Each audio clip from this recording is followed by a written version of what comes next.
بسم الله الرحمن الرحیم. سلام. امروز اومدم یه تجربه مفید که شاید در برهه حساس کنونی خیلی مفید باشه رو بهتون بگم. این روزا همش تبلیغ یه اسپری ضد تعریق رو داریم میبینیم تو تلویزیون به اسم سورملینا. این یکی از اون اسپریاست که من خودم تهیه کردم. حالا میخوام بهتون بگم که تجربه استفاده از این برای من چطور بوده. ببینید هیچ نمیتونم بگم که قابل مقایسه است با اسپری پودری ضد تعریق مثل نیوه یا حالا اسپری نرمال با اینجا قیمت مناسب که میبینید.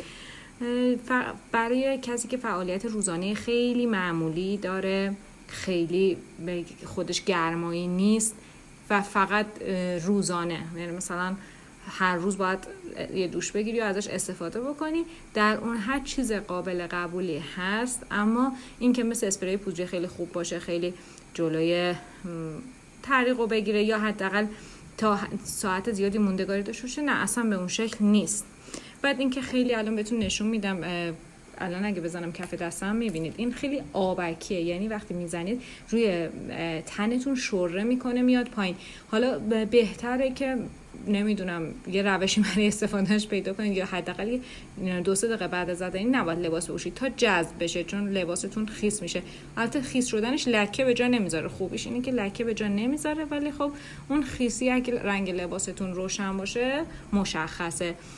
دیگه توضیحی که بهتون بدم و اینکه من قیمت دوتاشو 2 تا بستر با هم خریدم 250,000 تومان. 2 تا به این شکل هست، چون آبکی حالا خیلی طولانی مدت استفاده نمیشه، ولی برای یه استفاده نرمال معمول خوبه، ولی با توجه به قیمت فکر میکنم یکم گرونه.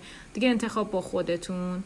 اگر شما محصولی میشناسید که خوب تجربهشو با ما شیر کنید، به هم بگید، راجبش صحبت کنیم.